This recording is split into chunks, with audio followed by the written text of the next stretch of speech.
মৃত সাগর নামটা শুনলেই যেন বুক কেঁপে ওঠে, গাটাও কেমন ছমছম করে ওঠে। ইংরেজিতে বলা হয় ডেড সি, আর বাংলাতে মৃত সাগর। যদিও এটার নাম সাগর হলেও এটা মূলত একটি হ্রদ। আবার নামের সাথে মৃত শব্দটি থাকলেও এখানে ডুবে মৃত্যুর কোনো সম্ভাবনা নেই, এমনকি পানিতে ডুবে যাওয়ারই কোনো সম্ভাবনা নেই। মৃত সাগরের পানিতে কেউ চাইলে শুয়েও থাকতে পারে। শুধু তাই নয়, শুয়ে শুয়ে বইও পড়া যায় এখানে। আবার ল্যাপটপ নিয়ে গিয়ে ওখানে শুয়ে শুয়ে নেট ব্রাউজও করা যাবে, কারণ এই পানিতে কেউ ডোবে না। সাঁতার কাটতে না জানলেও সে ভেসে থাকে। শুধু এটিই নয়, অবাক করার আরো অনেক ব্যাপার জড়িয়ে আছে মৃত সাগরের সাথে। এটার গুরুত্ব রয়েছে ইসলামিক দৃষ্টিকোণ থেকে, আবার রহস্য ঘেরা এই জায়গা নিয়ে বিজ্ঞানীদের কৌতূহল ও ব্যাখ্যাও কম নয়। জানেন কি কোথায় অবস্থিত এবং কিভাবে সৃষ্টি হয়েছিল এই মৃত সাগর? কেন এটার পানিতে কেউ ডোবে না? আর কিভাবেই বা এই হ্রদের নাম হলো ডেড সি বা মৃত সাগর?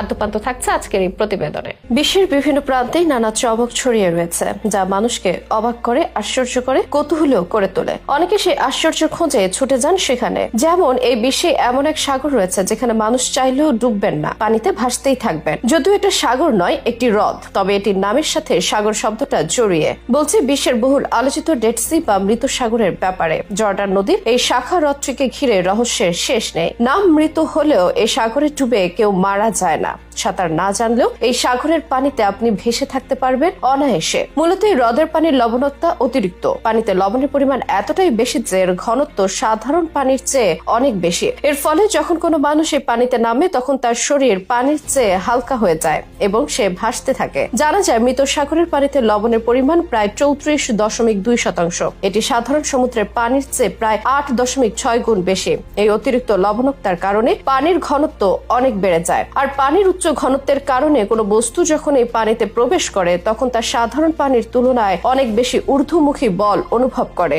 এই ঊর্ধ্বমুখী বল বা প্লাবতা মানুষের ওজনকে অতিক্রম করে, যার ফলে মানুষ ভেসে থাকে। প্রশ্ন হচ্ছে এই হ্রদের নাম কেন মৃত সাগর হলো? এটার উচ্চ লবণাক্ততার কারণে জলজ উদ্ভিদ বা প্রাণী বেঁচে থাকতে পারে না এখানে। এ কারণেই জলাধারটি মৃত সাগর বা ডেড সি বলে পরিচিত পায়। যদিও এই হ্রদে উদ্ভিদ বা প্রাণী থাকলেও এখানে বিভিন্ন ছত্রাক এবং ব্যাকটেরিয়া হর হামেশাই দেখতে পাওয়া যায়। ডেড সি বা মৃত সাগরের উৎপত্তি ইতিহাস ঘেটে জানা যায় প্রায় 20 লাখ বছর আগে এটির সৃষ্টি। ওই সময় জর্ডান নদী, ভূমধ্য সাগর এবং ওয়াদি আরাবাহা অঞ্চল লোহিত সাগরের পানি বারবার প্লাবিত হতো। এর ফলে একটি সংকীর্ণ উপসাগরের সৃষ্টি হয়। এটি আবার জেজরিল উপত্যকায় একটি সরু সংযোগের মাধ্যমে লোহিত সাগরের সঙ্গে যুক্ত ছিল। প্রাকৃতিক তত্ত্ব অনুযায়ী কালক্রমে পূর্ব উপত্যকা এবং ভূমধ্য সাগরের মধ্যবর্তী স্থলভাগ যথেষ্ট উচ্চতা লাভ করে। ফলে মহাসাগরের প্লাবনে এই অঞ্চলে সৃষ্ট উপসাগরটি সময়ের সাথে হ্রদে পরিণত হয়। তবে ইসলাম অনুসারীদের মধ্যে এই সাগরের আছে আলাদা ব্যাখ্যা। এই দৃষ্টিতে জানা যায় এই অঞ্চলের বাসিন্দারা নানা পাপাচারে লিপ্ত ছিল, এমনকি তারা নবী লুত আলাইহিসসালামের দিনের দাওয়াতও অস্বীকার করে। পরবর্তীতে তাদের পাপের ফলশ্রুতিতে জিব্রাইল ফেরেশতা ডেড সির আশপাশ এলাকার মাটিতে প্রবেশ করে সম্পূর্ণ এলাকাটি শূন্যে তুলে ধরে, উপরের নিচে এবং নিচকে উপরে তুলে সজোরে ফেলে দেন, যার ফলে সৃষ্টি হয় এই মৃত সাগরের। ইসলাম ও বিজ্ঞানে গুরুত্ব পাওয়া মৃত সাগর অঞ্চলটি চিকিৎসা শাস্ত্রের গবেষণা স্থলে হয়ে উঠেছে। অনেকের বিশ্বাস মৃত সাগরের কাদা বিভিন্ন ধরনের রোগ নিরাময়ের সহায়ক।